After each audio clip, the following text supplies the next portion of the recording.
కాంగ్రెస్ పార్టీలో లూసిఫర్ రాజగోపాల్ రెడ్డి మరోసారి సొంత పార్టీపై ఫైర్ అయ్యారు.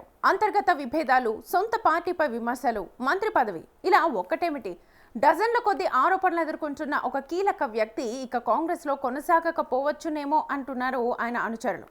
దీనికి తోడు ఆయన ఏకంగా సీఎం సభకే హాజరు కాకపోవడంతో ఇలాంటి అనుమానాలను మరింతగా బలపరుస్తోంది. అయితే కేవలం మంత్రి పదవి రాలేదన్న అక్కసుతో కాంగ్రెస్ పార్టీపై చిర్రుబురులాడుతున్నారని మరో వర్గం ఆరోపిస్తోంది.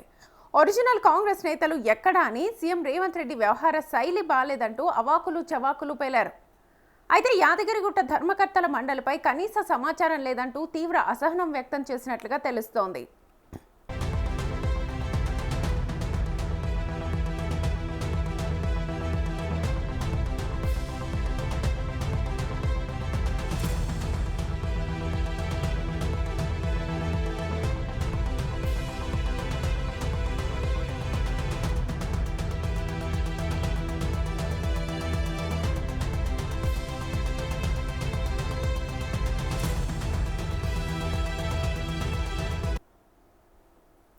రైట్, ఇక యాదగిరిగుట్ట ట్రస్ట్ బోర్డుపై రాజగోపాల్ రెడ్డి ఫైర్ అయ్యారు. సీఎం సభకు షో ఆఫ్స్ నచ్చకనే నేను వెళ్ళలేదు, సీఎం తీరు నచ్చకనే నేను వెళ్ళలేదని చెప్పి కామెంట్స్ చేశారు. సో దీనికి సంబంధించి యాదాద్రి పాలక మండలి ట్రస్ట్కి సంబంధించి దాన్ని రద్దు చేయాలి, అక్కడ కొత్త వాళ్ళ హవానే ఎక్కువగా కనిపిస్తోందని చెప్పి రాజగోపాల్ రెడ్డి ఫైర్ అయ్యారు. ఇదే అంశానికి సంబంధించి ఫుల్ డీటెయిల్స్ మా ప్రతినిధి ప్రభాకర్ని అడిగి తెలుసుకుందాం ఫోన్ ఇన్ ద్వారా. ప్రభాకర్. శ్వేత, తెలంగాణలో మరో హాట్ టాప్గా మారుతూ ఉన్నది రాజగోపాల్ రెడ్డి వ్యవహార శైలి. అదంతా కూడా తను కాంగ్రెస్ పార్టీలోనే ఉండి కూడా ముఖ్యమంత్రి రేవంత్ రెడ్డిని విమర్శిస్తున్నటువంటి నేపథ్యం కనిపిస్తూ ఉంది.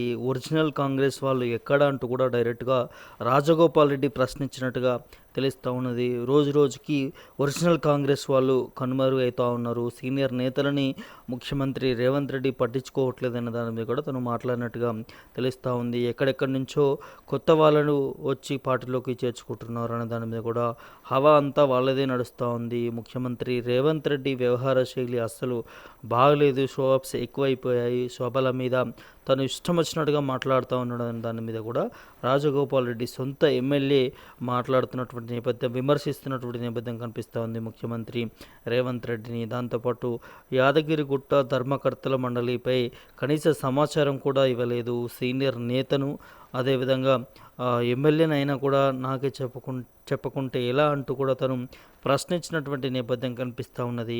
నాకు నచ్చకనే నల్లగొండ సభకు వెళ్ళలేదు అనే దాని మీద కూడా క్లారిటీ ఇచ్చే ప్రయత్నం చేశాడు రాజగోపాల్ రెడ్డి. సో ముఖ్యమంత్రి రేవంత్ రెడ్డి పాలన వ్యవహార శైలి అంతా కూడా బాగాలేదనే దాని మీద కూడా తను మాట్లాడుకుంటూ వచ్చినటువంటి సందర్భాలు కూడా కనిపిస్తూ ఉన్నాయి. అయితే ఇక్కడ స్పష్టంగా ఒకటి అర్థమవుతూ ఉంది శ్వేత, ఏదైతే ముఖ్యమంత్రి పాలనను విమర్శించే దాంట్లో రాజగోపాల్ రెడ్డి ఎప్పటికప్పుడు ఎండగడతా ఉన్నాడనంటే రాజగోపాల్ రెడ్డి అసలు తీరు ఏంటి, తన దారేటు అనే దాని మీద కూడా ప్రశ్నలు వినిపిస్తున్నటువంటి నేపథ్యం కనిపిస్తూ ఉంది. గతం నుంచి కూడా రేవంత్ రెడ్డి సభలు ఉన్నా కూడా అందరూ ఎమ్మెల్యేలు హాజరైనటువంటి నేపథ్యంలో తను హాజరు కాకపోవడం, దాంతోపాటు కాంగ్రెస్ పార్టీలో ఒక విధానం ఉంటుంది, ఎమ్మెల్యేలు ఎవరి బర్త్డే అయినా కూడా ముఖ్యమంత్రి రేవంత్ రెడ్డి ఆశీస్సులు తీసుకోవడానికి వెళ్తూ ఉంటారు. కానీ మొన్న రీసెంట్గా రాజగోపాల్ రెడ్డి బర్త్డే ఉన్నటువంటి నేపథ్యంలో కూడా తను వెళ్ళలేనటువంటి పరిస్థితి కనిపించింది. అంటే ఏ తారాస్థాయికి విమర్శలు ఇద్దరి మధ్య, అంటే ప్రభుత్వానికి కాంగ్రెస్ పార్టీకి మధ్య రాజగోపాల్ రెడ్డి వ్యవహరిస్తున్నాడు అనే దాని మీద కూడా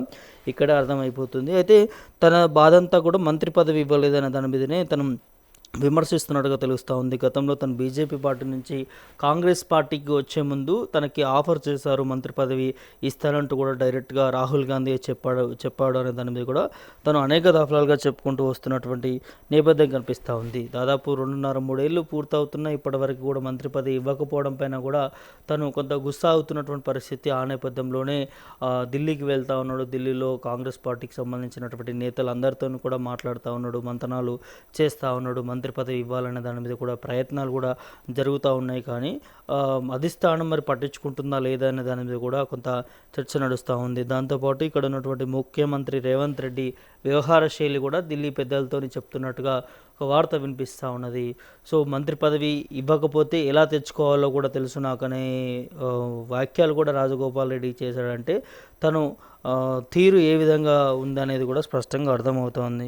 ఇంత మాట్లాడుతూ ఉన్నా కూడా రాజగోపాల్ రెడ్డి పైన ఎట్లాంటి క్రమశిక్షణకు సంబంధించినటువంటి దాని మీద కూడా చర్యలు తీసుకోలేదు. తనని పార్టీ నుంచి కూడా సస్పెండ్ చేసేటటువంటి పరిస్థితి కూడా కనిపిస్తలేదని అంటే ఎందుకు మరి అధిష్టానం ఇటు కాంగ్రెస్ పార్టీ ముఖ్యమంత్రి రేవంత్ రెడ్డి దీని మీద ఎందుకు స్పందిస్తలేడని దాని మీద కూడా అంతర్గతంగా చర్చలు కూడా వినిపిస్తూ ఉన్నాయి పార్టీలో. దాంతోపాటు రాజగోపాల్ రెడ్డి ఇవాళ బోర్డు ఏదైతే ట్రస్ట్ ఉందో అందులో చాలామంది పాతవారు ఉన్నారు. వారంతా కూడా అప్పటి నుంచి వాళ్ళదే హవా నడుస్తూ ఉంది. యాదగిరిగుట్టకు సంబంధించినటువంటి ధర్మస్థలికి సంబంధించి అక్కడ వారిని తీసేయాలి ముందుగా దాంట్లో నుంచి అనే దాని మీద కూడా తను మాట్లాడే ప్రయత్నం చేశాడు రాజగోపాల్ రెడ్డి. సో ఎప్పుడు తను మాట్లాడినటువంటి వాక్యాలే హాట్ టాపిక్గా మారుతూ ఉన్నాయి తెలంగాణ రాష్ట్ర వ్యాప్తంగా కూడా. మరి రాజగోపాల్ రెడ్డి దారేటు అనే దాని మీద కూడా ఒకటి వినిపిస్తూ ఉంది శ్వేత. అయితే దాంతోపాటు ఇక్కడ ప్రభుత్వం నుంచి కాంగ్రెస్ పార్టీ నుంచి మాత్రం ఇటు మంత్రి పదవి ఇవ్వకపోవడానికి కొన్ని కారణాలు అయితే ఉన్నాయని తెలుస్తూ ఉన్నది. ఎందుకంటే ఆ ఉమ్మడి నల్గొండకు సంబంధించి కూడా ఇద్దరు ఇప్పటికే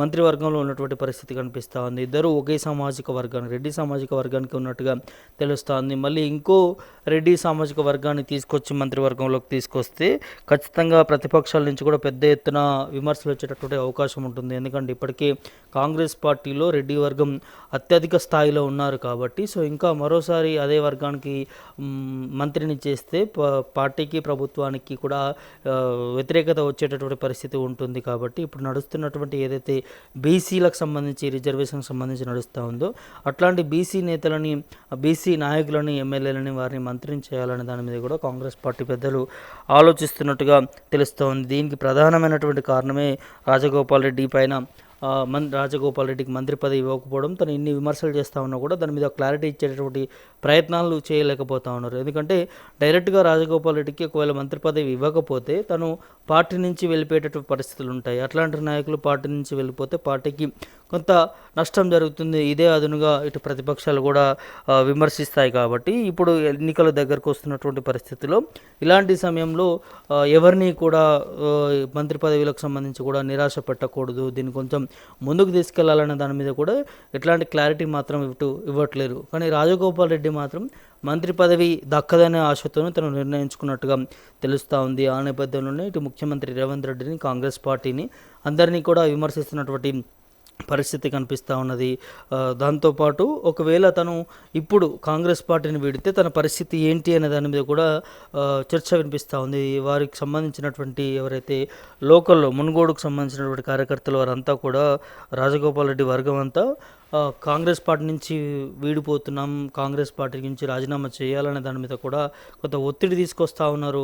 రాజగోపాల్ రెడ్డికి సంబంధించి కూడా తనే ఆలోచిస్తున్నాడు. ఇప్పుడు ఒకవేళ కాంగ్రెస్ పార్టీని వీడితే ఇటు బీఆర్ఎస్ఆ లేకపోతే బీజేపీ అనే దాని మీద కూడా మరి వినిపిస్తూ ఉంది. అయితే కొంత పెద్ద ఎత్తున మాత్రం బీజేపీకి వెళ్తాడు రాజగోపాల్ రెడ్డి అనే దాని మీద కూడా వినిపిస్తూ ఉంది. ఎందుకంటే తను గతంలో ఇటు కాంగ్రెస్ నుంచి మళ్ళీ బీజేపీలోకి వెళ్ళినటువంటి నేపథ్యం గతంలో కనిపించింది. కాబట్టి ఇప్పుడు అదే బీజేపీని వీడి ఇదే కాంగ్రెస్ని వీడి మళ్ళీ బీజేపీలోకి వెళ్తాడు అనే దాని మీద కూడా వినిపిస్తూ ఉంది. మరి చూడాలి ఎట్లాంటి సమీకరణాలు ఉంటాయి, దీని మీద ఏం జరగబోతుంది ఏంటి అనే దాని మీద కూడా చూడాల్సినటువంటి అవసరం ఉంటుంది. మరి రాజగోపాల్ రెడ్డి దారెటు తను ఏ పార్టీలో చేరబోతా ఉన్నాడు, లేకపోతే ఈ సమయంలోనే కాంగ్రెస్ పార్టీ అధిష్టానం అంతా తనకి మంత్రి పదవి ఇస్తారా లేకపోతే ఇదే విధంగా కొనసాగుతుందా అనే దాని మీద కూడా పెద్ద ఎత్తున చర్చ మాత్రం నడుస్తూ ఉంది శ్వేత.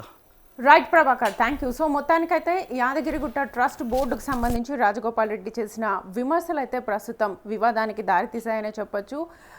సీఎం కొత్త వాళ్ళకే అవకాశాలు ఎక్కువ ఇస్తున్నారు, వాళ్ళ హవానే ఎక్కువ ఉంది, వాళ్ళ పద్ధతి నచ్చకనే నేను సభకు రాలేదని చెప్పారు. మరోవైపు యాదగిరిగుట్ట ట్రస్ట్ బోర్డును రద్దు చేయాలని కొన్ని డిమాండ్ వినిపిస్తున్నాయి. మెంబర్స్కి ఏ ప్రాతిపదికన వాళ్ళకి ఆ మెంబర్ పదవి ఇచ్చారని చెప్పి కూడా క్వశ్చన్ చేస్తున్న సిచ్యువేషన్ కనిపిస్తోంది.